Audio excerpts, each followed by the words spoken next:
for me today. The planet Earth. What's happening? It's an attack. Pathetic Earthlings! Who can save you now? Flash Gordon almost never existed. But the reason why will shock you. In the 1970s, a young director desperately wanted to make this movie. He was turned down, so he went home and created something else instead. That something became the biggest sci-fi franchise in history. But that's not the freaky part. The freaky part is what happened to the actor who finally got to play Flash Gordon. His voice was stolen. For 40 years, no one knew. Most of what you hear isn't really him speaking. What really happened behind those colorful sets will disturb you. In the early 1970s, George Lucas was chasing a dream. He had just found success with American Graffiti and wanted to bring his childhood obsession to life. Growing up in Modesto, California, he was hooked on the old Flash Gordon serials full of rocket ships, strange planets, and daring heroes. He went straight to King Features Syndicate and tried to buy the rights to make his own Flash Gordon film. But he was too late. Dino De Laurentiis had already grabbed them. Lucas tried negotiating, but De Laurentiis wasn't interested. That one rejection quietly changed the future of movies forever. Lucas went home and started building something new from scratch. In 1977, that dream turned into Star Wars. If De Laurentiis had said yes, Star Wars might never have existed. And what's even more painful is that Flash Gordon, the very thing Lucas once wanted, ended up living in the shadow of what he created instead. There was someone else who could have brought magic to Flash Gordon, but didn't. Federico Fellini, the famous Italian director, had grown up with those same comic strips. Back in 1938, when Mussolini banned American comics, Italy started making underground versions. Rumors say that during World War II, Fellini secretly wrote some of those stories himself, helping to keep Flash Gordon alive. Some experts doubt it, but Fellini always spoke with love about that character. In his 1976 book, he even said he wanted to use the colors from those old comics in his own films. When De Laurentiis asked him to direct Flash Gordon, everyone thought it was a perfect match. But Fellini turned him down. No one expected that. And De Laurentiis didn't take it well. To get even, he came up with a quiet insult that millions of people have watched without knowing. In the final 1980 movie, Princess Aura had a small pet named Fellini. The character was played by Deep Roy, and it wasn't meant as a tribute. It was a dig. De Laurentiis named a tiny, obedient creature after the famous director who rejected him. That strange little name was his way of getting the last word, and he made sure the character appeared in scene after scene. It was a permanent public insult, hidden in plain sight. After Star Wars exploded in 1977 and took over the world, De Laurentiis panicked. He rushed Flash Gordon into production and poured money into it. Reports say the budget was around $27 million, a huge amount back then. He wanted to prove that he could make something just as big, just as thrilling, just as loved. The sets were massive. They filmed at Elstree and Shepperton Studios in the UK. Danilo Donati, a famous designer, built wild, colorful sets. But even from the start, the project felt like a rushed answer to a challenge that had already been won. Flash Gordon was being made not because someone believed in it, but because someone wanted revenge. The director who ended up making it wasn't even the first choice. Mike Hodges only got the job after De Laurentiis fired Nicholas Roeg, who had spent a whole year preparing. Sergio Leone also walked away, saying the script didn't respect the original comics. Hodges stepped into chaos. The tone was confused. Screenwriter Lorenzo Semple Jr. later said, that they kept bouncing between funny and serious, and in the end, it didn't work. Hodges didn't really control the movie. De Laurentiis did. Things got so bad that the lead actor, Sam J. Jones, walked off set before the movie even finished. His voice had to be dubbed by someone else just to complete the film. Jones was an odd choice from the start. He wasn't a seasoned actor.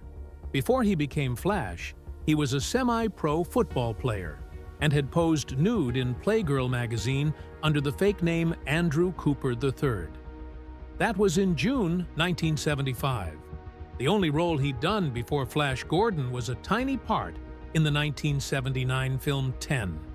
But he looked like the comic book hero.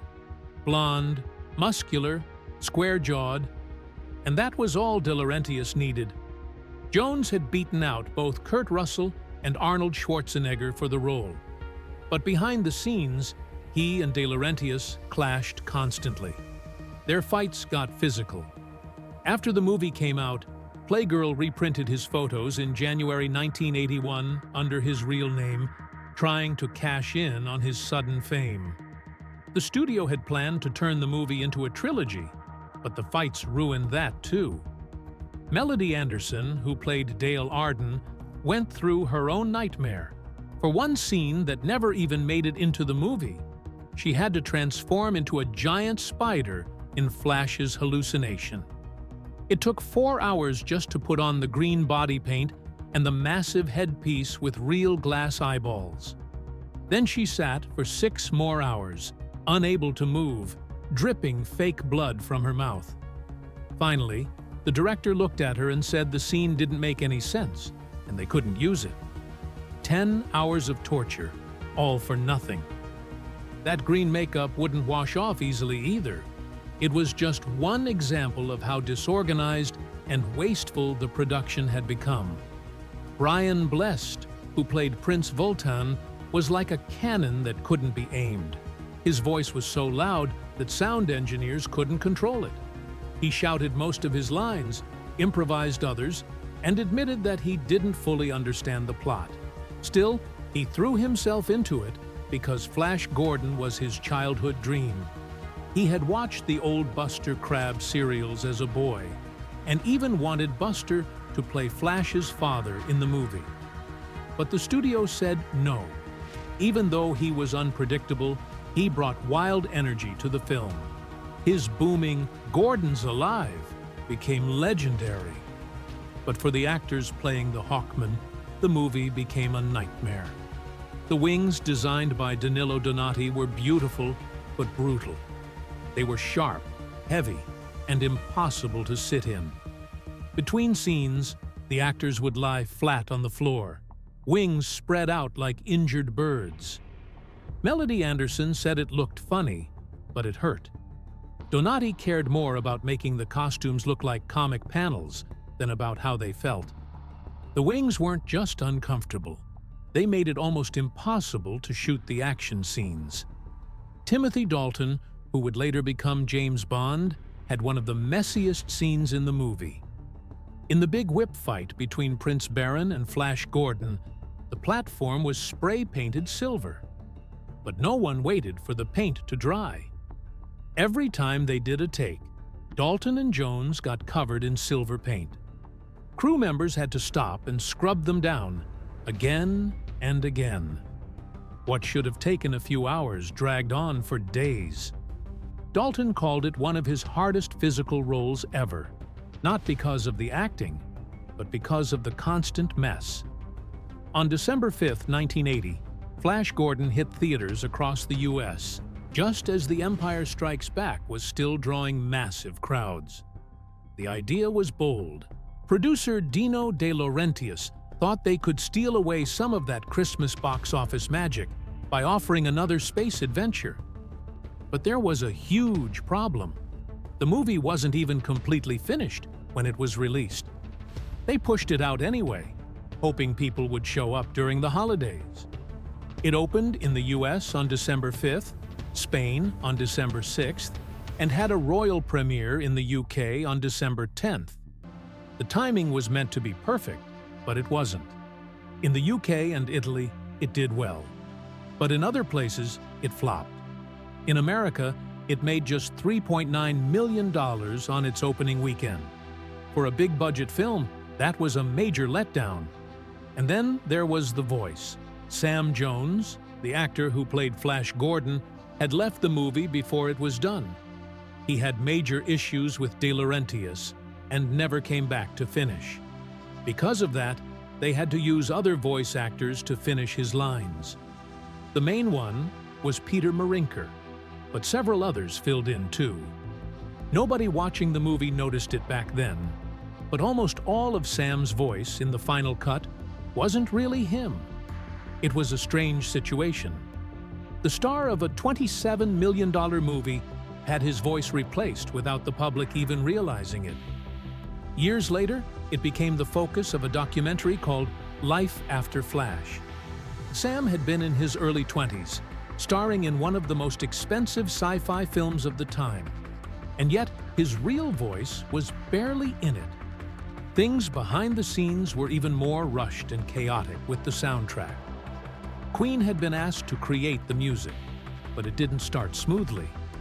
Director Mike Hodges wanted Queen from the beginning in 1979, but De Laurentiis thought they were too over the top.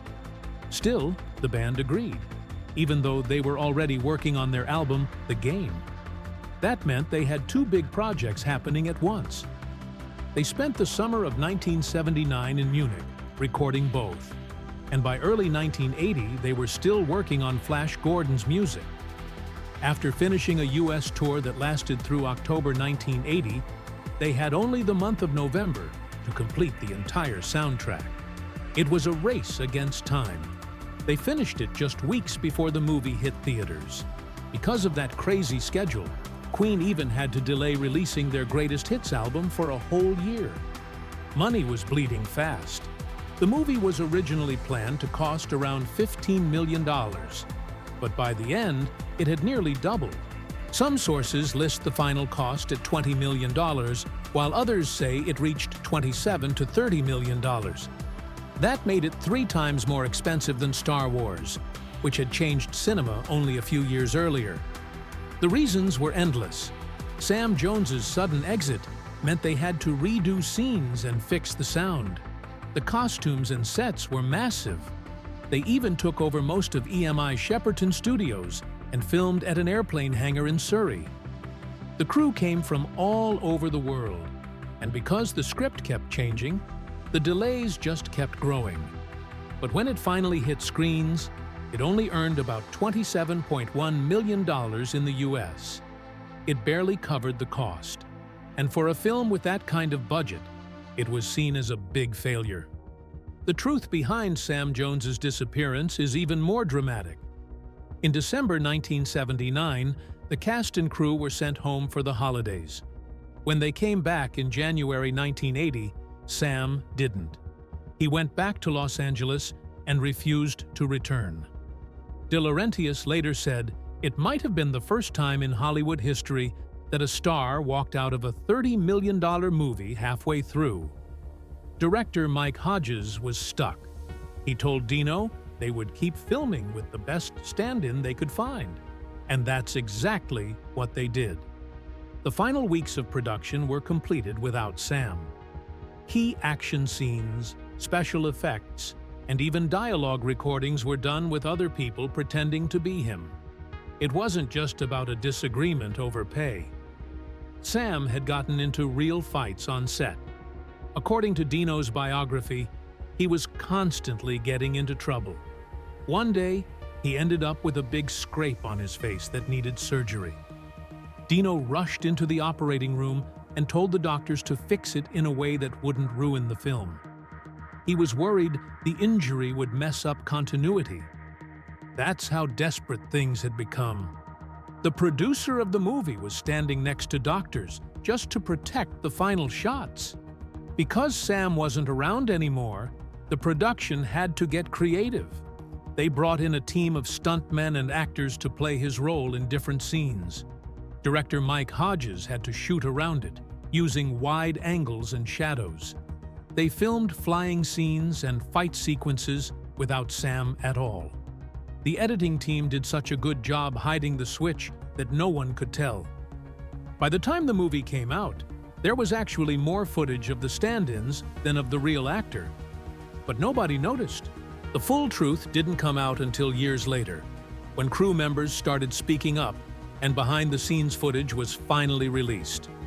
When Max von Sydow stepped onto the Flash Gordon set in 1980, he probably had no idea he was about to become a prisoner inside his own costume. He was playing Ming the Merciless, and the costume they gave him was something no actor should have had to wear. It weighed over 70 pounds. Just imagine trying to act while carrying something heavier than a full suitcase. The costume had layers upon layers: a huge fiberglass helmet, thick armor, quilted jackets, gold-painted plates, even fake fur. It looked stunning, but it was torture. Max was 54 years old at the time, and he could only stand in it for a few minutes before needing a break. So scenes that should have taken an hour stretched into entire days. Every time he tried to say his lines, they had to pause and wait for him to rest. The man who played the cruel emperor was slowly breaking down inside his own golden prison. But Max wasn't the only one suffering. The silver paint used during filming became a serious health risk for everyone involved. One of the most dangerous moments came during the spinning platform fight scenes. The spinning surface was coated in metallic silver spray paint, and during every take, the actors got completely covered in it. Sam J. Jones and the others had to stop filming constantly just so the crew could scrub the paint off their skin. This wasn't just uncomfortable, it was toxic. The spray paint used in 1980 still had heavy metals and strong solvents that were never meant to touch human skin. It caused irritation, breathing problems, and maybe worse over time. Yet the production kept pushing forward, brushing off the health risks like they were nothing. The costumes were a nightmare all on their own. The legendary Italian designer Danilo Donati was brought in to create both the clothes and the sets. He had already won Oscars before, and he was known for his over-the-top ideas. But his vision for Flash Gordon caused complete chaos. He designed over 600 costumes, many of them filled with gold trim, high collars, heavy embroidery, and stiff materials that made it nearly impossible to move. His style worked beautifully on camera, but not in real life. And because the filming happened in England instead of Italy, he couldn't work with his usual team. He had to rely on a British company that mostly made costumes for music videos. The results looked stunning, but actors were stuck in tight, hot, heavy outfits that turned basic movements into battles. Even just sitting down required help. Ornella Muti, who played Princess Aura, had it just as bad. Her costumes were some of the most detailed in the film. Every outfit had a mix of bold colors, strange shapes, and long jewelry that made her look otherworldly. But moving in them was almost impossible. Her red suit and other outfits were so tight and complex that she needed help just to stand or walk. Costume changes became full events that had to be carefully planned. Whenever she was on set, the team had to choreograph every move around the limits of her outfit. She looked like a queen, but behind the scenes, she was trapped. The worst part is that many of the 600 costumes were never even used. So much money and time went into creating these detailed looks, only for them to sit untouched in wardrobe. Flash Gordon was supposed to be a $27 million sci-fi adventure, but even the director, Mike Hodges, later said, it felt like the most expensive improvised movie ever made. The script changed constantly, so costumes were built and then never seen on screen. It wasn't just a waste of money, it was a huge waste of artistic effort. Beautiful costumes meant for grand scenes ended up in storage because nobody knew what they were doing. Heat became another enemy on set. One of the most unforgettable sets was Sky City. A bright, glowing world that required massive lighting setups. But those lights turned the entire place into an oven. They couldn't use air conditioners because the sound equipment would have picked up the noise. So the actors, especially Brian Blessed, who played Prince Vultan, had to wear thick, feathered costumes under blinding lights with no cooling.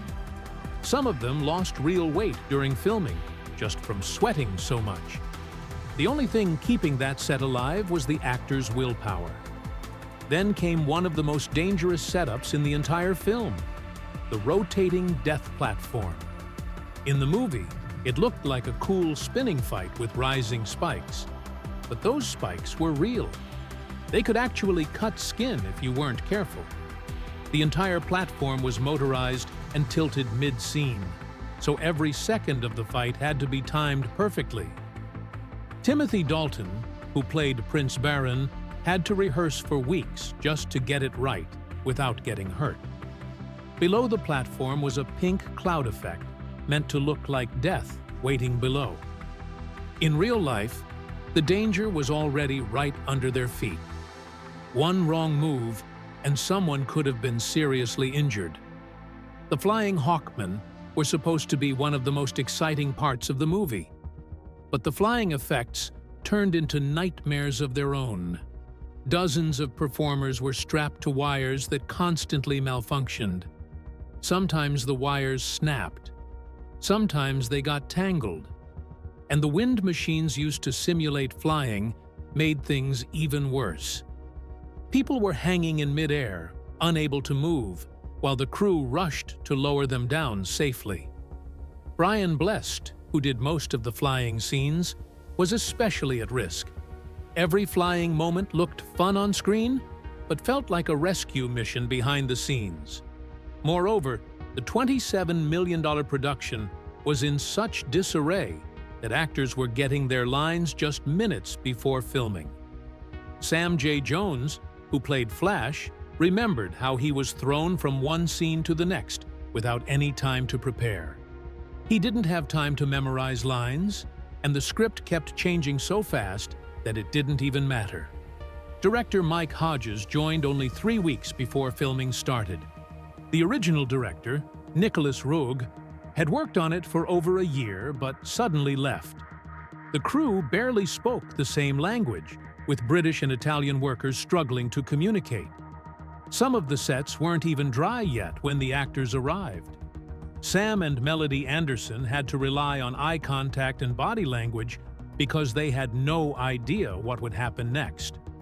They were surviving one take at a time. One of the wildest scenes in the movie wasn't even planned. The football execution scene, where Flash turns a deadly ritual into a makeshift football game, was never in the script. It came from Sam and Melody just goofing around between takes, but it worked because it actually fit Flash's backstory.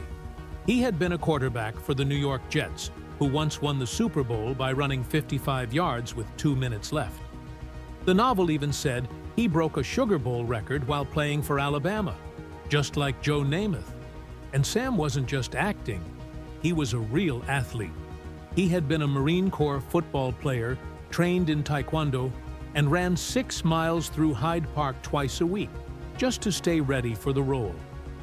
That moment, born from boredom, became the most iconic scene in the whole movie. Then there was Brian Blessed as Prince Vultan, who admitted he never really understood the story at all. That confusion actually made his performance better. He wasn't acting, he was just reacting to whatever madness was happening around him. Lines like "dive" and "Gordon's alive" weren't scripted. He just shouted them out on instinct. Filming his scenes was brutal. The Hawkmen were suspended 60 feet in the air in front of a 100-foot-wide blue screen, using 1,000,000 watts of quartz halogen lighting. Their wings were so stiff they couldn't sit down, so they had to lie flat on their stomachs between takes. That discomfort made Blessed's loud, explosive energy feel even more real. He was angry and confused, and that's exactly what the character needed. For years, fans believed that Peter Marinker was the only voice actor who replaced Sam Jones's voice in the movie. But in 2020, film historian John Walsh discovered that this was just a myth. Marinker was only one of at least 3 actors used to create Flash's final voice. Even Sam Jones didn't know the full truth. Walsh's research revealed a secret that had stayed hidden for 40 years. Flash Gordon's voice wasn't real. It was stitched together like a Frankenstein's monster. Sometimes it was Jones. Other times, it was a different actor. In some scenes, his real voice was buried under someone else's. If you listen closely, you can hear the voice change, higher in one moment, deeper in the next. But somehow, nobody noticed. The dubbing was so smooth it fooled everyone for decades. On August 6, 2020, a Reddit user made a discovery that shook the fan base. They posted in the R-Audio Today I Learned subreddit, saying that most of Sam Jones's lines were dubbed by someone else. It got 31 upvotes and 11 stunned comments. People couldn't believe it. Suddenly, they realized why Jones sounded so different in his later TV roles. His real voice was much deeper and rougher than the light tone in Flash Gordon. This one Reddit thread pulled the curtain back on something that had gone unnoticed for 40 years. Later that same year, director Mike Hodges confirmed everything in an interview. He admitted that more than one actor had been used to dub Flash's voice, but the records were gone. He said they had probably been thrown out, along with other materials from the film. It wasn't a conspiracy, just neglect. But that silence had lasted 42 years. When Hodges died in December 2022 at age 90, his confirmation stood as the last word on the mystery. No one knows who the other voice actors were. Their identities were buried and may never be recovered. That secrecy turned into something more serious. These unknown actors had given real performances that helped shape an iconic film, but they were never credited. They didn't get paid properly or even acknowledged. Walsh's research showed that someone had intentionally erased those names. The recordings were destroyed, the documents lost on purpose. These performers helped create a character loved by millions, but no one knows who they were. Their work was hidden in plain sight. It's one of the clearest examples of how Hollywood can forget the people who do the most work behind the scenes.